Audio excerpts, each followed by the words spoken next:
Example number 3.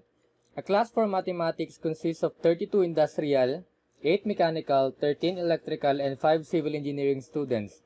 If a student is randomly selected to answer a question, determine the probability that the student chosen is an industrial engineering major and the probability that the student is a civil engineering or an electrical engineering major. We have two events here. For letter A, let A be the event na ang mapipiling student is A, industrial engineering.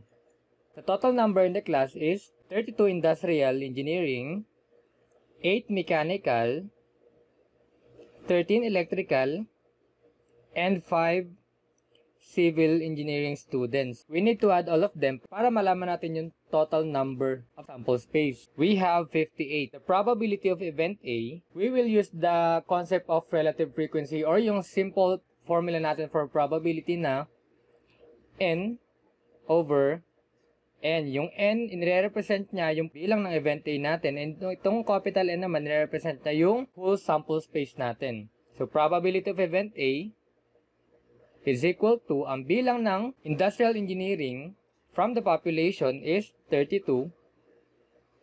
And ang total number of the population natin is 58. The probability for event A is simply 32 over 58. And pwede pa natin i-simplify.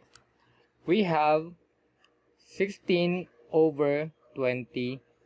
This is the probability for the event A na ang mapipili nating student ay industrial engineering major. For letter B, the probability that the student is a civil engineering or an electrical engineering major. Let be the event that the student is civil engineering or electrical engineering. Again, nandito na naman tayo sa principle ng ORs. Gagawin lang natin dyan, we will take the probability of na mapipili ay civil engineering and we will take the probability na mapipili electrical engineering and then we just have to combine their probabilities to find the probability of the event B. Probability of the event B now is equal to the probability of civil engineering student na mapipili plus the probability of the electrical engineering na mapipili. The probability of event B now is equal to probability of civil engineering is equal to 5 over 58 plus the probability of electrical engineering, we have 13 over 58. And finally, the probability of the event B that a student is a civil engineering or an electrical engineering major is 9 over 29. This is the answer for the probability of the event B. Example number 4. At a shop, there are 125 customers. 30 of them are kids, 50 are adults, and the rest are teenagers. If every customer is equally likely to live, calculate the probability of an adult living first.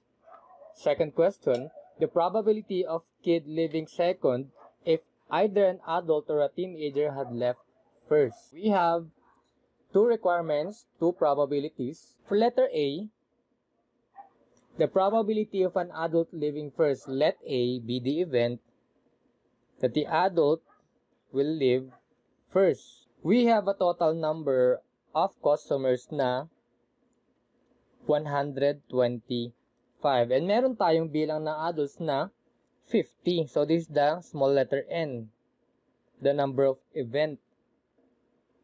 For the probability of event A, adult living first is equal to 50 over 125 and pwede pa natin i-simplify.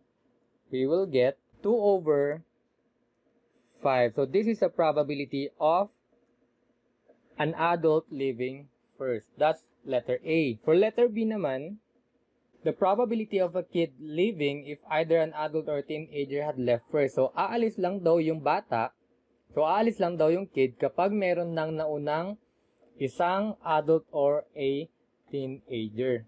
Let B the event that a kid living if either adult or a teenager had left first. So if we imagine the situation, aalis lang yung kid, so pangalawa siyang aalis. Ibig sabihin, meron nang maunang mawawala dun sa total number of customers. So, ang matitira na lang, we have for capital letter N na total number of sample space kapag aalis na yung bata ay 124 na lang kasi meron nang umalis na either adult or teenager. 124 na lang. And for letter N, ang bilang or ang frequency ng kids from the total of 125 customers is 30 lang. So if we find the probability of the event B na kid leaving if either adult or a teenager had left first is P of B is equal to 30 over 124. Probability of event B now is equal to 15 over 62. This is the answer for the probability of the event B, kid leaving if either an adult or a teenager had left first.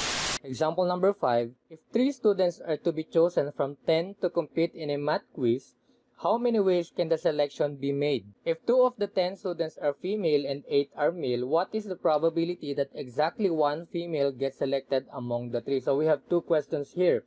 If you can recall, counting techniques ang gagamitin natin dito. Same with the second question before we find the probability. And itong kind of probability na to ay ginagamitan natin ng combinatorial principle. Yun nga yung gagamitin natin ng counting technique. In this problem, we will use the combination kasi order is not important. We merely want to know how many subsets of size ng 3 na pipiliin from the 10 students. Gagamitin natin ang combination. For letter A, we have n is equal to n factorial over r factorial times n minus r quantity factorial. Ang n natin is equal to 10 students. Ang r natin is equal to 3. And again, order is not important. So n is equal to 10 factorial over r factorial. We have 3 factorial here and 10 minus 3 quantity factorial. And the value of n now is equal to 120 ways. So this is the answer now for letter A. For the second question, letter B, if 2 of the 10 students are female and 8 are male, what is the probability that exactly 1 female gets selected among the 3? Well, we have seen that there are 120 ways to select 3 students from 10. Similarly, ganun ang gagawin natin for female and for male. We will use the counting rule of combination separately. For female muna, ang condition, the probability that exactly 1 female gets selected among the 3. Out of 10, meron lang tayong 2 female. For female, ang ways to select female is, let's denote it as n female, and this is equal to the total number of female out of 10 is 2 lang. So this is 2 factorial over, ang r natin is 1 factorial times 2 minus 1 quantity factorial. Ang n natin for female, 2 ways. This is not the answer yet. For male naman, 3 ang kailangan natin piliin out of 10. Yung isa kailangan babae or female. Yung 2 kailangan male. We have a total number of males, 8. Let's denote this as n of male, and this is equal to total number. We have 8 factorial over, ang bilang lang na kailangan natin kuhanin sa male ay 2. This is 2 factorial times 8 minus 2 quantity factorial.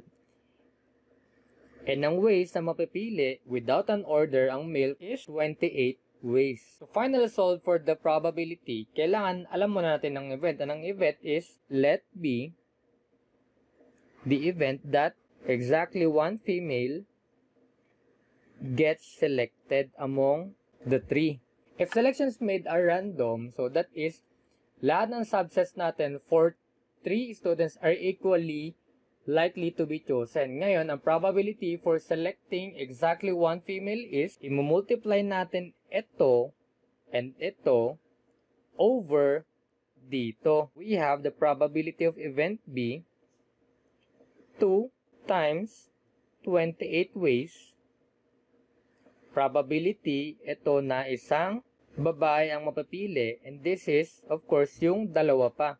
Ito, over 120 ways. So why should we multiply the 2 ways from female and the 28 ways from male? Again, the condition, we need to select 3 out of 10. 1 female and 2 male. And again, reminder, we have the principle for or and Kapag or plus, kapag and, we have to multiply. And the final answer now for the probability of event B na exactly 1 female gets selected among the 3 and yung dalawa doon, male, we have the answer of 7 over 15. And this is the answer for the probability of the event B. Example number 6. A college instructor is asked to rank 4 of his top students with respect to their ability to solve math problems. If the students are A, B, C, and student D, what is the probability that student B gets ranked highest? If yung college instructor has no preferences and is merely ranking the students randomly, then masasagot natin itong probability question na ito. And since irarank niya yung 4, and yung B daw gets ranked highest, in this question, the order is important. So, we will use the counting rule na permutation. Kailangan muna nating malaman kung ilang ways meron na maipagsusunod-sunod itong 4 na students, si student A, B, C, and D. And the event, for the probability na hinahanap natin, event is equal to B gets rank highest. To solve first for the ways, we have the formula for permutation. N is equal to simply 4 factorial lang. And this is equal to 24 ways. Ito ang magiging total number of sample space natin. And there are now equally likely rankings. Kung si student B has the number 1 ranking, then meron pang remaining ways to rank the remaining students. Si student A, si student C, si student D. Kailangan nating isama yun. And para malaman yun, we have 3 positions pa para sa ranking. So that is N remaining is equal to simply 3 factorial lang. And this is equal to 6 ways to rank the remaining students. So, hindi pa yan yung ating final answer. Ang hinahanap natin is yung probability that student B gets ranked highest. P of the event E na ito siya is equal to, siya yung mag-rank first, we have 3 factorial or let's just write 6 ways over 24 ways. And the probability of event E now is equal to 1 over 4. We use again the combinatorial principle, and this time, ang ginamit natin na sa counting technique ay yung permutation. To have a clearer look, let's take the probability that si student B ang mag-rank na first and si student D naman ay mag-rank na second. So, paano gagawin natin dyan? Kanina, isa lang yung inintindi natin na i-rank si student B lang. So, meron remaining positions. And kung i-rank natin si B as first and si student D as seconds, meron na lang tayong matitirang 2 remaining positions na natitira pang students, si student A and si student C. So, ang N remaining natin dito is equal to 2 factorial and this is equal to 2 ways. And to solve for the probability of the event, let's say event F na si B ang first and si D ang second. This is probability of event F. Ito yun is equal to 2 ways. Ito over, ito pa ring 24 ways.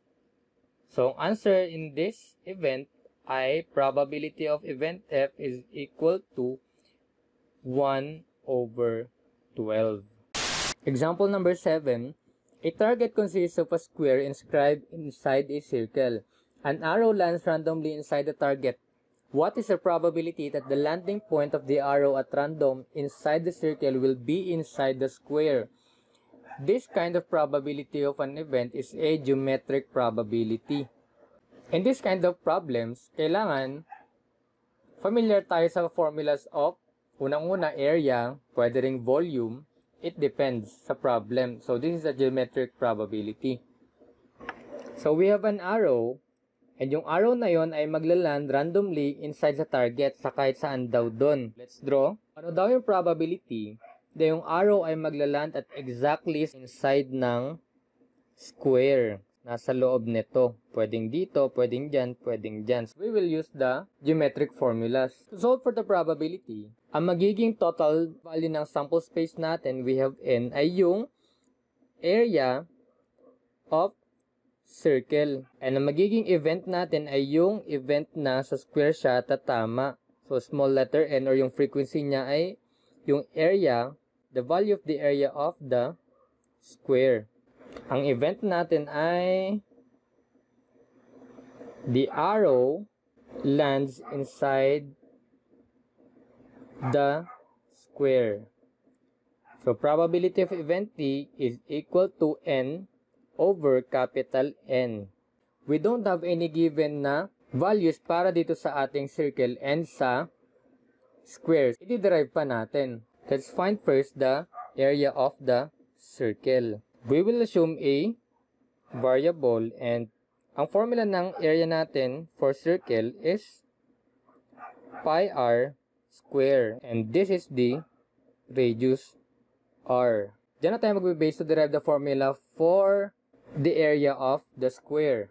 And for the area of the square, ang formula natin ay simply s square lang. Itong side na ito. Kaya lang, hindi pa natin alam kung ano yung magiging value niyan. Continue tayo sa figure. Kung ito ay r, of course, ito ay r din. And this will be 45 degrees. Ito rin, 45 degrees. And alam natin na ito ay 90 degrees. And ang magiging value nito is 2r na.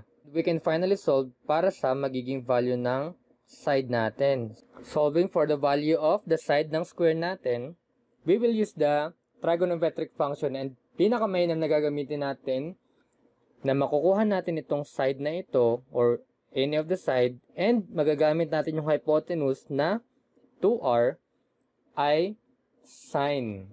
This is sine 45 degrees is equal to itong s natin opposite and ang hypotenuse natin na 2r.